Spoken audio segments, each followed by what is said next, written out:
ปัจจุบันทำงานนาห้องอายุน้องปีเกียรติใต้เทียนไส้เวลาส่ง3 บาท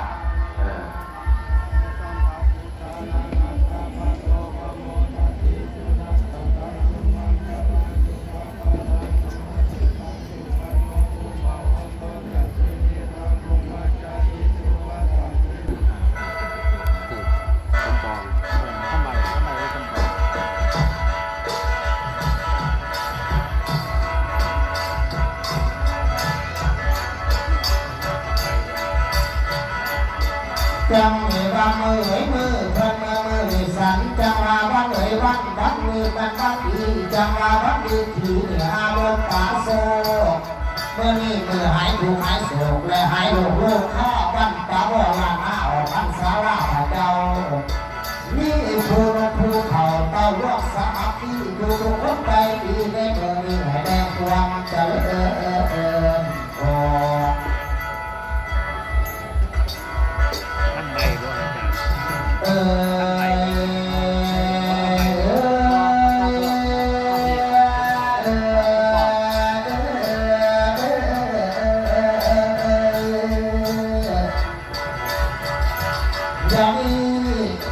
เรื่องเจ้าว่าประตูการดันหน้าเรื่องนี้เรื่องซีกินข้าวเมาเรื่องหัวคนเกลียวขายข้าวแต่ละปีมาถึงปี2022ปี2023 95เดือนนี้แล้ว4โดยสัพพะแผนจะกระสับกระซ่าสมมั่งคั่งพลังเกิดแปลงสารนี่ข้ามโลกข้ามว่าไม่อยู่ไกลผู้เนื้อดูใจผ่านทางการนับเมื่อมีมาจักรักก็ขอให้โศกในโศกให้มีขอให้โศกในคุณพันษาเงินบาลักเจ้าจะมีเสาจะเสื่อมสูญให้มากพุ่งคำคือร้องห้องใส่สีขอไว้พ้องใส่ทางการนับอยู่ไกลขอให้ได้แต่สิ่งดีให้ทานอยู่แดงวิธีเลยดูดีนี่เฮ็ดเลยยาเจ็บยาไข่ที่เราแผนจำปาสัก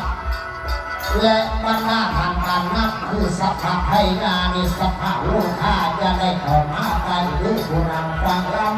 ำกำมียาน้ำมันก็คือสมต้องห้องใส่นี่เป็นข้อปฏิบัติการแต่เขาเราไม่เสาและเสื่อมสูญที่12ที่มีไว้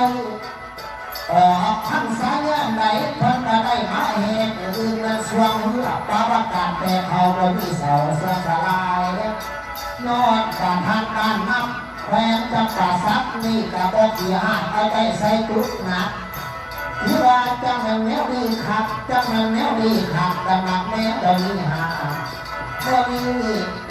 สาธุขันสนุสาบอกป้าว่าเหมือนแก้มเตา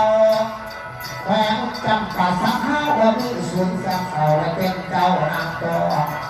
เอาละสี่ขอตัวรับรองที่รุ่นให้เราไปให้ขอรับดุลนอนกับเวลาทำต่อนักต่อสามีรับต่อสาขอเสื้อเลือดเอาและลูกปลา